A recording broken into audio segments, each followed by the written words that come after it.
আল্লাহ আদমকে বানায় জান্নাতে রাখলেন, আদম নবীকে ঘুম পাড়ায় দিলেন, আর তার পৃষ্ঠের থেকে আল্লাহ পাক আম্মা জান হাওয়া আলাইহিস সালামকে বানালেন।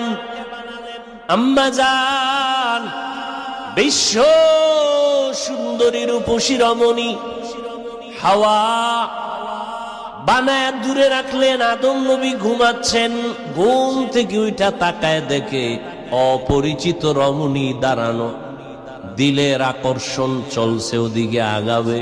আল্লাহ কয়, দাঁড়াও হে আদম, মহারানা আদায় না করে আগানো যাবে না। মহার কেমনে আদায় করবা? আমার হাবিব মুহাম্মদের নামে 11 বার দরুদ শরীফ পড়ো।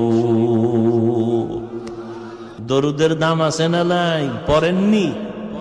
কোন সময়? জেলাফি যতক্ষণ গরম, হ্যাঁ সব সময় দরুদ পড়বেন, হাঁটতে চলতে উঠতে বসতে। তার মানে বাথরুমেও যত বেশি দরুদ পড়বেন চেহারায় তত নূর বাড়বে, আমলে তত বরকত হবে, রিজিকে বরকত হবে।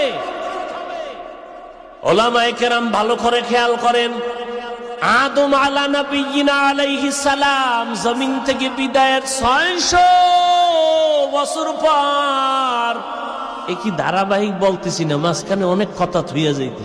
মা হাওয়ার সাথে মোলাকাত হইছে না, দুইজনে সংসার শুরু করছে। আগুন নাই, জিব্রাইলের কয়, জিব্রাইল আগুন নিয়ে যা, আদম রান্না করবে কেমনে? এমন আগুন দিছে যে তরকারি সুদ্ধা, পাত্র সব পুরা ছাই।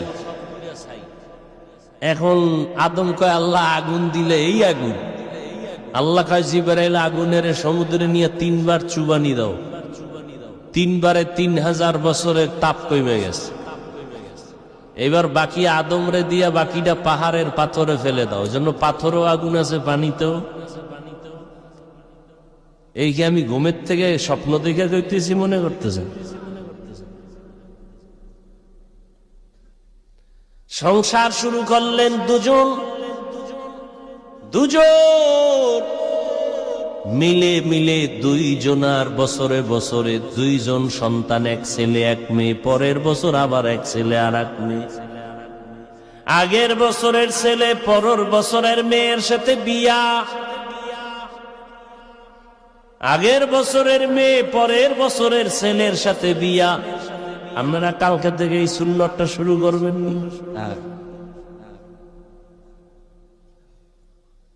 আমরা কি আদমের উম্মত নি? কোন নবীর উম্মত? তাহলে আমগো শরীয়তে এটা চলবে?